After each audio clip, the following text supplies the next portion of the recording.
Aditya Degree Colleges, leading companies లో 10,000 plus placements with 13.5 lakhs highest package.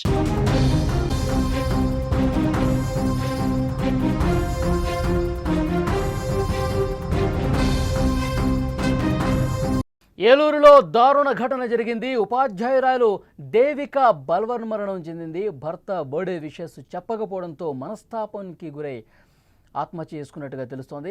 భార్య మరణాన్ని తట్టుకోలేకపోయాడు భర్త. 2 చేతులు కత్తితో కోసుకున్నాడు భర్త సురేంద్ర. ఆ రక్తంతో భార్య నుదుటిన తిలకాన్ని కూడా దిద్దాడు. ఐ లవ్ యూ దేవికాని గోడ మీద కూడా రాశాడు. ఇంట్లో సురేంద్ర కుప్పకూలిపోయాడు. వెంటనే అతన్ని ఆసుపత్రికి తీసుకెళ్లారు. సురేంద్ర కూడా ప్రభుత్వ ఉపాధ్యాయుడే. ఏలూరులో వేరువేరు పాఠశాలల్లో ఇద్దరు కూడా పనిచేస్తున్నారు.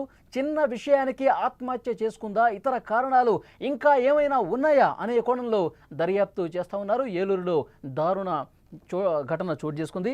భర్త బర్త్డే విషెస్ చెప్పకపోవడంతో మనస్తాపానికి గురై ప్రభుత్వ ఉపాధ్యాయురాలు బలవన్మరణానికి పాల్పడిన ఘటన స్థానికంగా సంచలనంగా మారింది. ఏలూరులో వేరువేరు ప్రభుత్వ పాఠశాలల్లో దేవిక సురేంద్ర దంపతులు పనిచేస్తున్నారు. ఆదివారం దేవిక పుట్టినరోజు.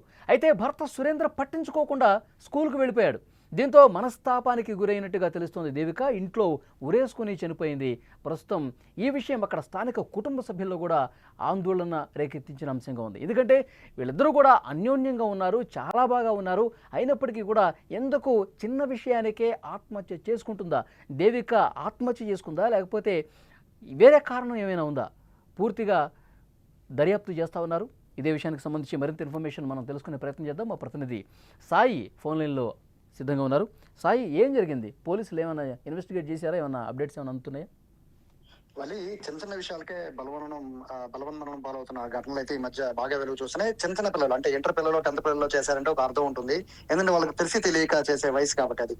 కానీ ఇద్దరు ప్రొఫెషనల్ టీచర్స్, ఇద్దరు కూడా ప్రభుత్వ పాఠశాలలో ఉపాధ్యాయులు. ఒకరైతే హెడ్ మాస్టర్ కూడా. అంటే ఆ పొజిషన్ లో ఉండి కూడా వీళ్ళు చిన్న విషయానికే ఆత్మహత్య చేసుకునే పరిస్థితి వచ్చింది. అంటే పరిస్థితి ఏ విధంగా అర్థం చేసుకోవచ్చు. ఇద్దరు కూడా భార్య భర్తలు అన్యోన్యంగా ఉంటారని చెప్పి స్థానికులు చెప్తున్నారు. అలాగే బంధువులు కూడా, ఇరు వర్గాల బంధువులు కూడా చెప్తున్నారు.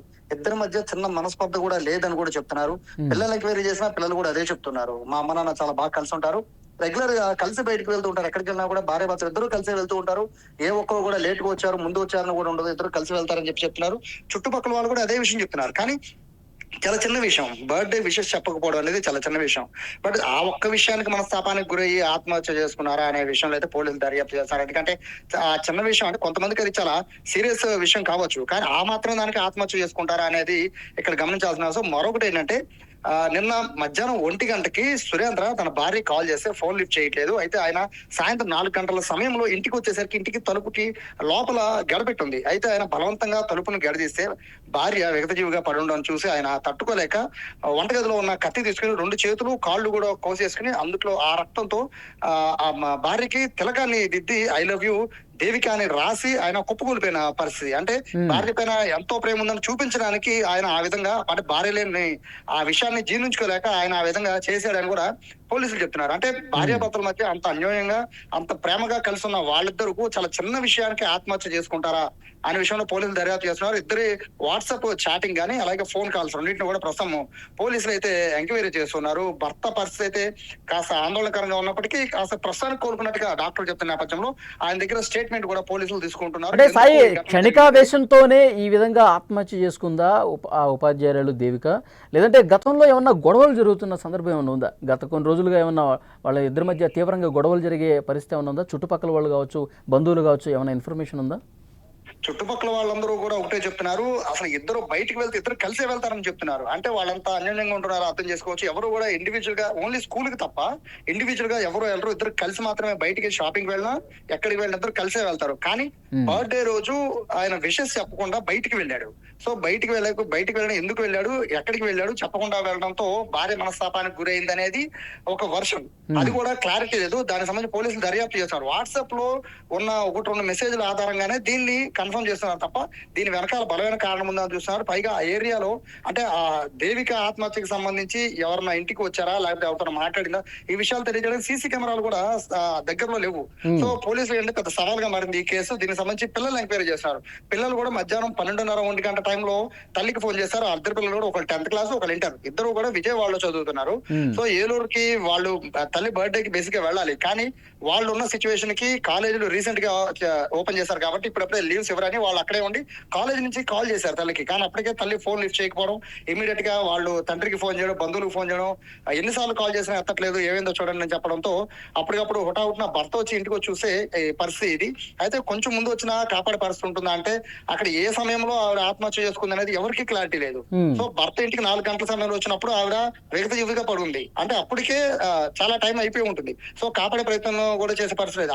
అయినప్పటికీ భర్త కూడా 2 చేతులు కాళ్ళు కోసేసుకుని ఆ రక్తంతో ఇంటి మీ గోళ్ల మీద రాయడం ఇవన్నీ చూస్తూ ఉంటే దాదాపు రాత్రి 8-9 గంటలకి స్థానికులు చూసి పోలీసులకు ఇన్ఫర్మేషన్ ఇస్తే పోలీసులు హాస్పిటల్ తీసుకెళ్లారు. అంటే ఇదంతా కూడా 4-5 గంటలు ఇంత ఘటన జరిగి కూడా చుట్టుపక్కల వాళ్ళు గమనించకపోవడం. ఇక్కడ భర్త విషయంలో అయితే చుట్టుపక్కల వాళ్ళైతే ఒకటే చెప్తున్నారు, ఇద్దరు చాలా కలిసిమెలిసి ఉంటారు, గొడవలు అయితే పడినట్టు మేము వినలేదు అని స్థానికులు కూడా చెప్తున్న నేపథ్యంలో బంధువులు అయితే దీని వెనకాల ఖచ్చితంగా దేవిక బంధువులు అయితే ఖచ్చితంగా ఏదో ఒక కారణం ఉండే ఉంటుంది, మా కూతురు చిన్న విషయానికి ఆత్మహత్య చేసుకోదని చెప్పి వాళ్ళు బలంగా చెప్తున్నారు. ప్రస్తుతానికి కోలుకుంటే తప్ప, పూర్తి స్థాయిలో సురేంద్ర కోలుకుంటే తప్ప అసలు ఏం జరిగిందని తెలిసే అవకాశం లేదు. ప్రస్తుతానికి అయితే 2 మొబైల్స్, 2 మొబైల్స్ ని కూడా ప్రస్తుతం పోలీసులు చెక్ చేస్తున్నారు. వాటి ద్వారా ఏదైనా ఆధారం దొరుకుతుందని చూస్తున్నారు. ఒకవేళ ఇదే గనక నిజంగా భర్త విషయం చెప్పకపోవడం వల్లే ఆత్మహత్యకి పాల్పడి ఉంటే గనక ఇది చాలా చాలా చిన్న విషయంగా దీన్ని పరిగణించాలి. ఇలాంటి విషయాల్లో బలమనడం పాల్పడడం అంటే నిజంగా పిల్లలకి ఇప్పుడు పరిస్థితి ఏంటి? 2 పిల్లలు చేతికి వచ్చిన పిల్లలు ఇప్పుడు వాళ్ళిద్దరూ కూడా రోడ్డున పడిపోయిన పరిస్థితి ఉంటుంది. సో తల్లిదండ్రులు ఈ విషయం పైన కూడా ఆలోచించాలి. నిజంగా ఇదే కారణం అయితే గనక తల్లిదండ్రులు చిన్న చిన్న గొడవలకి చిన్న చిన్న విషయాలకి ఆత్మహత్య చేసుకునే పరిస్థితి ఉంటే గనక రేపొద్దున పిల్లల పరిస్థితి ఇబ్బందికరంగా ఉంటుంది అని చెప్పడానికి ఈ కేసు ఒక ఎగ్జాంపుల్ గా తీసుకోవచ్చు. ప్రస్తుతానికి అయితే తండ్రి సురేంద్ర కోలుకున్నాడు, పిల్లలిద్దరు కూడా తండ్రి దగ్గరే ఉన్నారు. ఓకే సాయి, మరింత ఇన్ఫర్మేషన్ కోసం మళ్ళీ ఒకసారి మిమ్మల్ని కాంటాక్ట్ అవుతాం. అది దేవిక బలవన్మరణానికి పాల్పడటంతో సురేంద్ర కూడా ప్రస్తుతం ఆరోగ్య పరిస్థితి ఇప్పుడే కుదురు పడుతుంది. ఎందుకంటే అతను 2 చేతులు అలాగే 2 కాళ్ళు కూడా కత్తితో గాయపరుచుకున్నాడు. ఆ రక్తంతో చనిపోయినటువంటి దేవిక నుదుటిన తిలకందుద్ది. ఆ తర్వాత గోడల మీద ఐ లవ్ యూ దేవిక అని రాశాడంటే తన ప్రేమను ఆ విధంగా వ్యక్తపరిచాడు. నేను నీకు బర్త్డే విషెస్ చెప్పలేదని చెప్పి నువ్వు ఇంత దారుణానికి పాల్పడ్డావు, నీ మీద నాకు ప్రేమ ఉంది, నాకు ఇష్టం ఉంది, హ్యాపీ బర్త్డే అని చెప్పి అతనే చెప్పుకుంటూ తన రక్తంతో గోడ మీద ఐ లవ్ యూ దేవిక అని రాశాడంటే ఆ విధంగా ప్రేమను వ్యక్తపరిచాడని చెప్పి అక్కడ కుటుంబ సభ్యులు చెప్తున్నారు. కానీ చుట్టుపక్కల వాళ్ళు కూడా ఎప్పుడు కూడా వీళ్ళు సీరియస్గా గొడవ పట్టడం కానీ తగులాడుకోవటం కానీ ఎప్పుడు కూడా మేము చూడలేదు. అంత ఆందోళనకర పరిస్థితులు అయితే గతంలో ఎప్పుడు కూడా వాళ్ళ ఇంట్లో కనిపించలేదని చెప్పి ఇరుగు పొరుగు వారు చెప్తున్నారు. సో పిల్లలు కూడా అసలు ఏం జరిగిందో మాకు అర్థం కావట్లేదని చెప్తా ఉన్నారు. దేవిక కుటుంబ సభ్యులైతే ఆత్మహత్య చేసుకునేంత పిరిగిది కాదు, చిన్న చిన్న విషయాలకి ఈ విధంగా బలవన్మరణానికి పాల్పడే పరిస్థితి లేదు. కానీ ఏదో జరిగింది, ఏదో ఉంది, దాన్ని బయట పెట్టాల్సిన అవసరం ఉంది. సో ఇద్దరికి సంబంధించిన గత కొంతకాలంగా వాళ్ళు మాట్లాడుకున్నవి, వాళ్ళు చాట్ చేసుకున్నవి, వాళ్ళు సంబంధించిన విషయాలు ఒక్కసారి పరిశీలిస్తే వాస్తవాలు ఏంటో కూడా అర్థమవుతాయి, వాస్తవాలు ఏంటో కూడా బయటకు వస్తాయని చెప్పి దేవిక కుటుంబ సభ్యులు ప్రస్తుతం చెప్తున్నారు. సో అక్కడ కుటుంబ సభ్యులు తీవ్ర ఆవేదనలో ఉన్నారు. దేవిక ఒక్కసారిగా అందరినీ షాక్కి గురి చేసే విధంగా బలవన్మరణానికి పాల్పడటం అనేది అక్కడ వాళ్ళ కుటుంబ సభ్యులనే కాదు ఆ కాలనీ మొత్తం కూడా ఒక షాక్లో ఉన్నటువంటి పరిస్థితి ఉంది. విజయవాడలో 2 పిల్లలు చదువుతున్నారు. తల్లికి పుట్టినరోజు శుభాకాంక్షలు చెప్పడానికి ఫోన్ చేయగా దేవిక ఫోన్ ఎత్తల. తర్వాత భర్త ఇంటికి వచ్చి చూడగా ఆమె చనిపోయింది. దీంతో భార్య మరణాన్ని తట్టుకోలేక సురేంద్ర ఇంతకుముందు నేను చెప్పినట్టు 2 చేతులు కూడా కత్తితో కోసుకున్నాడు. ఆ రక్తాన్ని భార్య నుదుటిన తిలకం దుద్దాడు.